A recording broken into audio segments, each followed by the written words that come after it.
बोलिए भाई, जवाब दीजिए उधर से। आप लोगों ने माथा पटक पटक के उनके लाश पर हुआ ना, तो छुटका किसको लगा, महिलाएं को या पुरुष को? छुटका लगा महिलाएं को और कपाट छिला लिए पुरुष।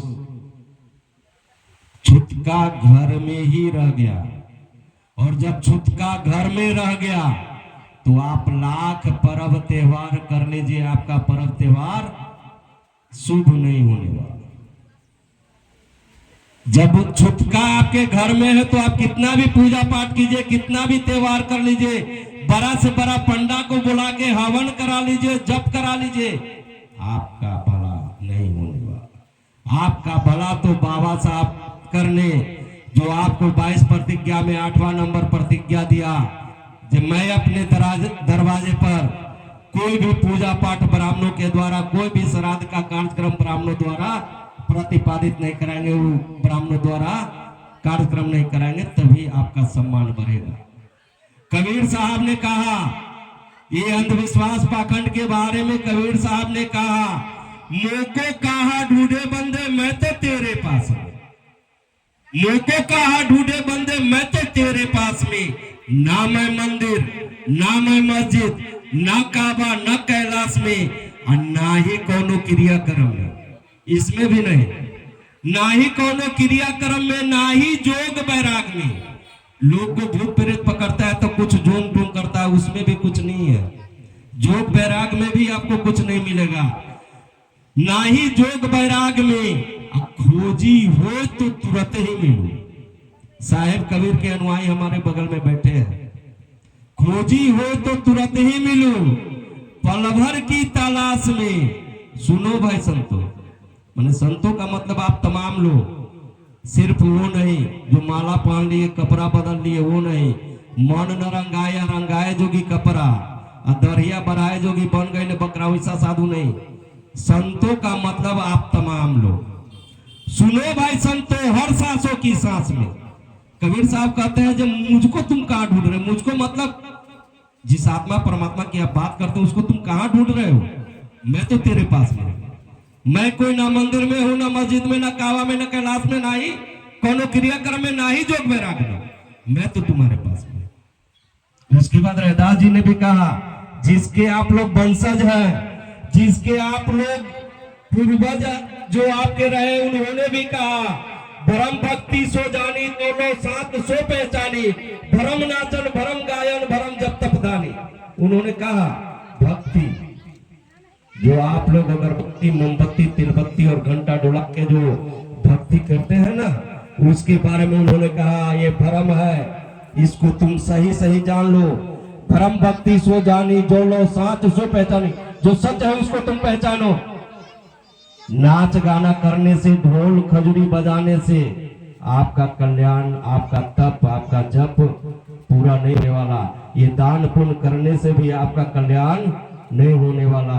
कल्याण अगर आपका होगा तो अपने बच्चे को पढ़ाने से, वो जागा जागा महादेव करने से आपका कल्याण नहीं होने वाला। इसमें से बताइए माताएं बहने, आप लोग कितने लोग शिव चर्चा करते हैं? हाथ उठा के बताइए जरा सा। कोई नहीं बताएंगे, हम जानते हैं कोई हाथ नहीं उठाएंगे, कोई आदमी हाथ नहीं उठाएंगे। जान लीजिए, लोग कहता है जागा जागा है महादेव, जगादा जगादा है महादेव। ये तो कभी जगने वाला नहीं। 1000 के स्टाम्प पेपर ले आई, मैं लिख के देता हूं, कभी जीवन में नहीं जगने वाला।